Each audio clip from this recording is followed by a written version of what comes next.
So this is home, my folks' place where I grew up. It's cozy, you know. It's a comfortable home. They made it home.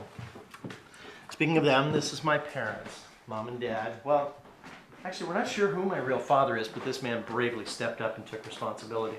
Smart ass. This is Deborah. Hello. Dad, Hi. Mom. Nice to meet you. You too. So. Oh, guys, the camera crew.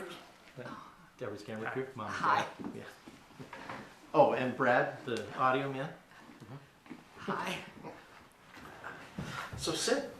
Relax. That's it. You sure? Positive. That's it. Comfy?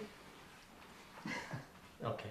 Relax. Everything will be fine. Just Deborah wants to ask you a few questions. She's going to do an interview with you. Just answer completely honestly. Be comfortable. You can tell her anything you want. Actually, I was hoping to interview your parents alone. Oh. Oh. Fine. All right. I'll be downstairs watching TV, I guess. Is the bar still there, Dad? Maybe I'll raid it.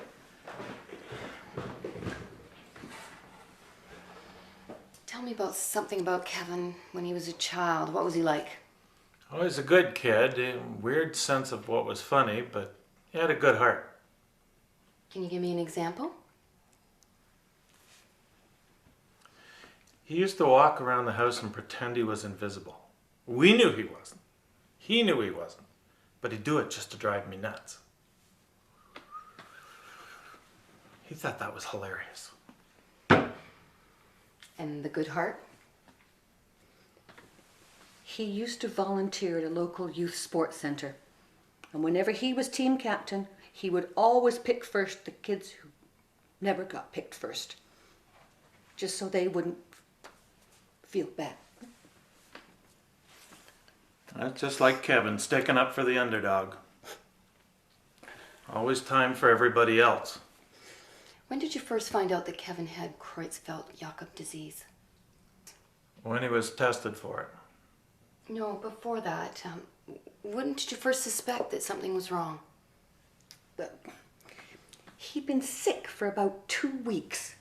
And that wasn't like him to be sick. He really never gets ill. He had this one cold that he just couldn't seem to shake. So he went to see our family doctor. But he wasn't getting better? Well, it wasn't that he wasn't getting better. It was the symptoms kept changing.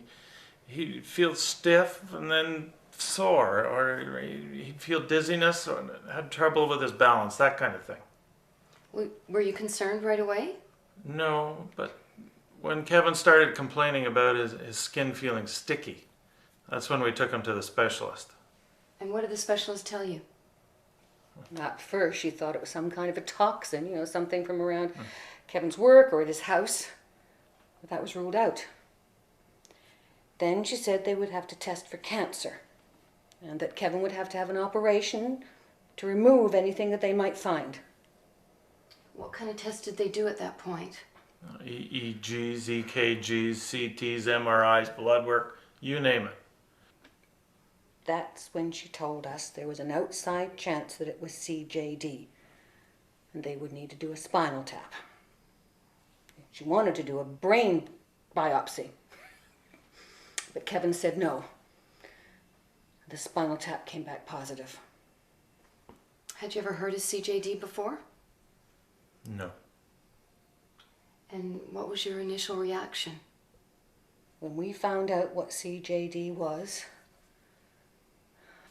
well, I never thought I would say this, but I wish they had told us it was cancer.